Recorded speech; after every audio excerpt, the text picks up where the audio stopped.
Pouvez-vous citer une période difficile ou un événement douloureux que vous avez réussi à surmonter? Prenez une seconde pour y penser. Que ce soit sur le plan relationnel, financier, professionnel, physique ou émotionnel. Un deuil, une rupture, une période d'épuisement profond, un moment où vous n'y voyez plus clair, où vous doutiez, où chaque geste vous coûtait.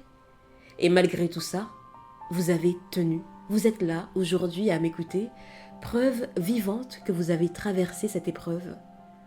Je vous laisse encore un instant, prenez-le. Fermez les yeux si vous pouvez et laissez venir ce souvenir. Vous l'avez? Parfait.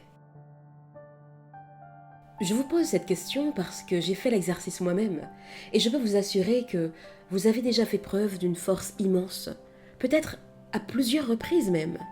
Une force intérieure parfois invisible pour les autres, mais bien réelle. Et pourtant, nous vivons dans une époque où la comparaison est constante. Sur les réseaux, dans la rue, au travail, vous voyez ce que les autres réussissent, ou du moins, ce qu'ils veulent vous montrer qu'ils réussissent, et vous doutez. Vous vous demandez, et moi?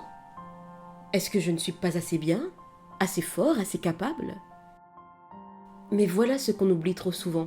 Vous aussi, vous êtes beau, belle, fort, forte, courageux, courageuse. Ce n'est pas un slogan vide, c'est une réalité que vous avez déjà prouvée par les épreuves que vous avez traversées. Parfois, il suffit d'un mot blessant, d'un regard dédaigneux, d'une remarque mal placée pour que votre confiance s'effondre comme un château de cartes. Ça vous est déjà arrivé, n'est-ce pas? Les mots ont ce pouvoir immense, parfois insidieux, et il faut encore plus de dégâts lorsqu'ils viennent d'une personne que vous estimez ou que vous avez aimée. Alors aujourd'hui, même si nous ne nous connaissons qu'à travers cette chaîne, permettez-moi d'être cette voix, celle qui vous rappelle ce que vous portez déjà en vous, votre force, votre courage, votre potentiel.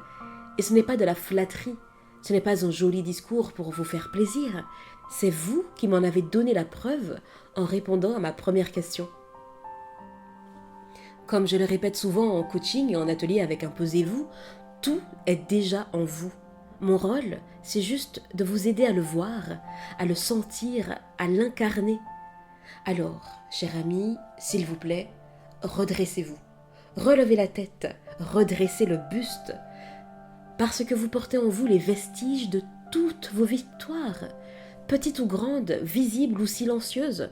Vous avez mené des batailles intérieures tout en assurant votre quotidien. Et ça, c'est la marque même du courage. Vous êtes plus audacieux que vous ne le croyez. N'attendez pas qu'on vous le dise pour le devenir. Vous l'êtes déjà. Et si un jour vous doutez encore, souvenez-vous. Souvenez-vous de toutes ces fois où vous pensiez abandonner, tout quitter, peut-être même la vie elle-même. Et pourtant, vous avez fait un pas en avant, puis un autre. Vous avez avancé, malgré la douleur, malgré la peur et malgré l'incertitude. Alors, cher ami, si aujourd'hui encore vous vous sentez petit, faible, perdu, rappelez-vous ceci. Vous êtes un audacieux qui s'ignore peut-être, mais plus pour longtemps. Je vous dis à bientôt et d'ici là, imposez-vous. Ah oui.